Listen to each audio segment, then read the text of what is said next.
نفذ سلاح الجو المسير عملية هجومية واسعة.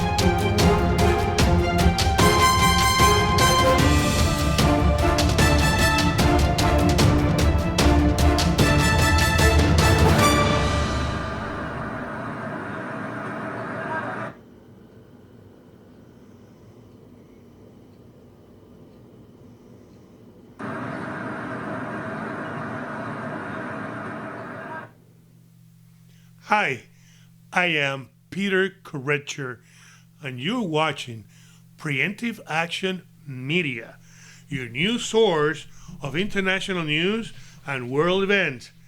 Please hit the subscribe button if you like this video, and also hit the bell.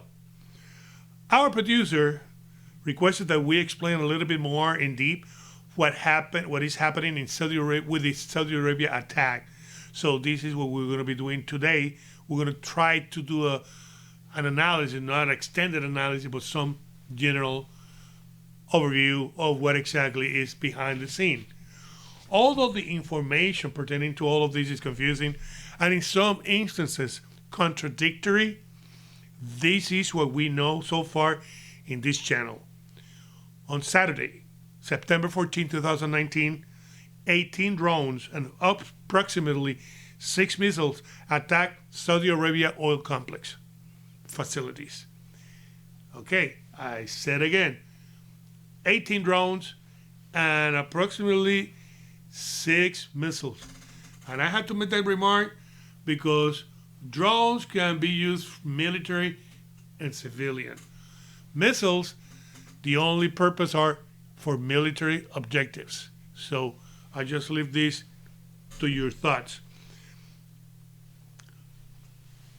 The problem is that the initial reports attribute those to Iranian military action. In other words, after this incident happened, the initial reports attribute the military action to the Iranians. But several hours later, there is, in the southern part of Saudi Arabia, there's a country called Yemen, which is in a civil war with a terrorist group called the Houthi. This group is trying to overthrow the government of Yemen, which is supported by the Saudis. Regardless of that, they claim responsibility for those attacks against Saudi Arabia oil complex. Saudi Arabia oil complex. This, in a press conference that we saw before, I enter in the video.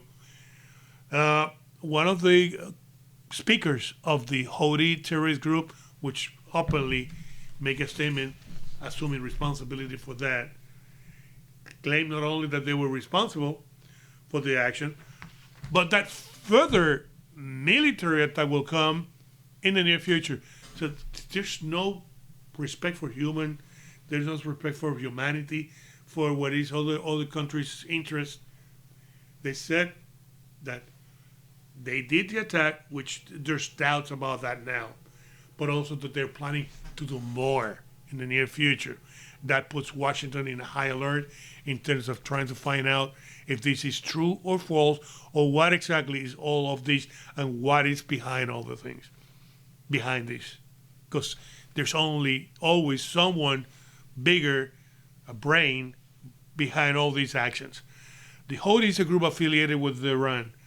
They receive military, logistic, and financial support. And again, they have been in the civil war for almost a decade, or even more than a decade. These tactical and strategic terrorist action were well planned and was not the result of an improvised group of radical Yemen citizens looking for overthrown the Yemen government, nor is an action to target an objective of opportunity or target of opportunity. In military terms, a target of opportunity is something that comes randomly. They're in the field, they see the enemy, and they have authorization to attack.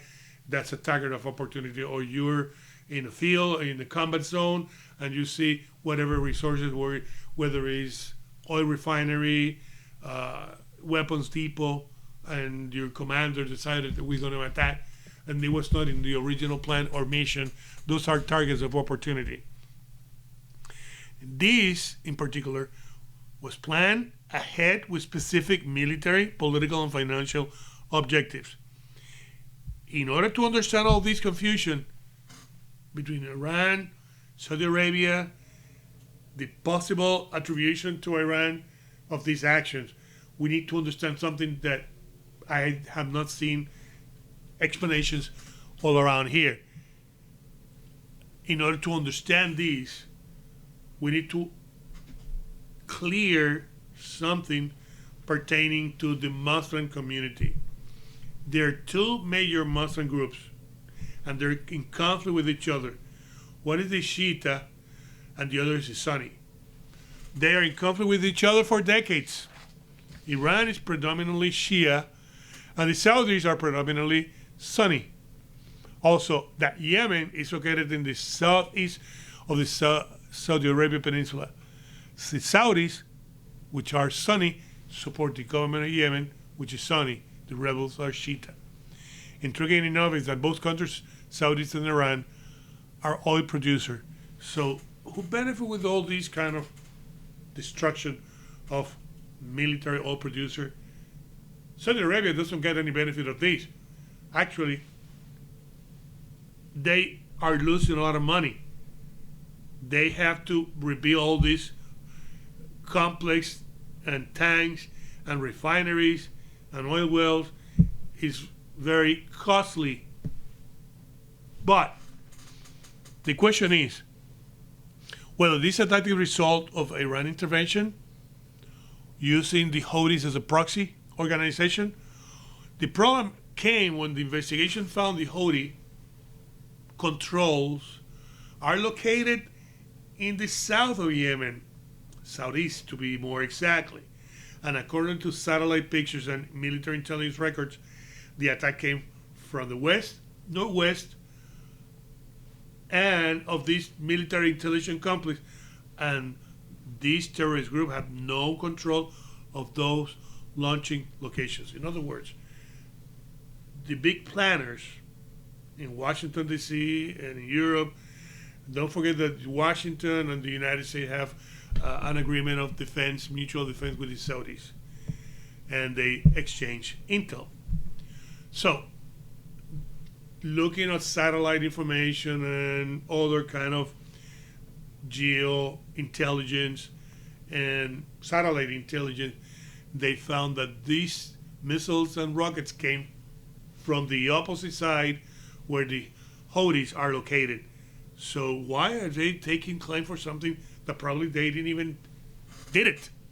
It's a question that nobody answers.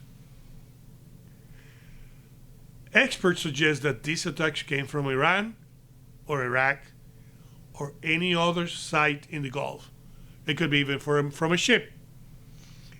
At this time, the United States and the European countries that are allies to the United States and are supporting and helping Washington in terms of analyzing this intelligence that are coming and data, determining the attribution for those attacks coming from Iran. But they have to make sure the attribution means evidence enough to support that this came from this government or that government. That's what attribution is. It's mostly used in cyber warfare, but attribution can also be used in kinetic warfare. And this is a result of kinetic warfare. And the attribution is significantly because when they go to the United Nations to claim international actions against whoever conducted this or were the mastermind on this, they need to have enough evidence to support that argument. These actions, these attacks, disrupted 5% of the international world oil production. That's a lot of oil. And it's about 8 million barrels a day. So we're not talking about petty things here. We're talking about 5% of all the world market of production and distribution of oil. So who is getting benefits of this disruption? It is Iran or who else? The reality is Iran, which all these measures against Iran to control the financials and financial measures imposed by the United Nations, they still sell oil to some European countries, to China, and to Russia. And they have special connection with China. They exchange technology to China.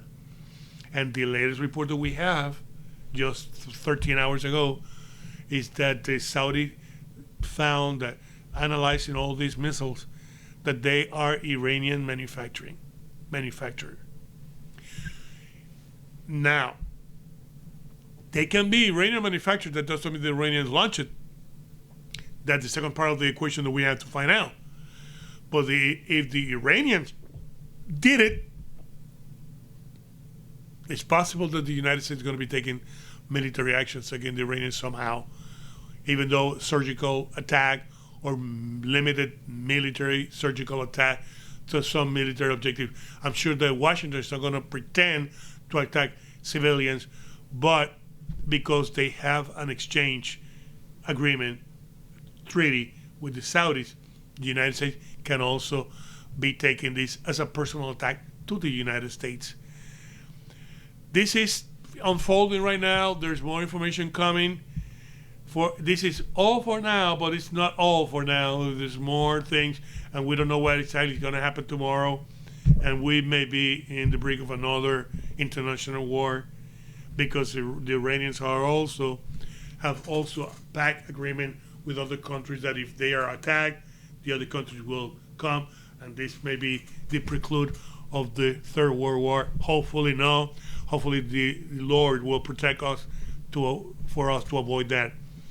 Stay tuned with us for more related information and any other war event here at your station, Preemptive Action Media. Thank you, and God bless you all, and God bless the United States of America. Thank you.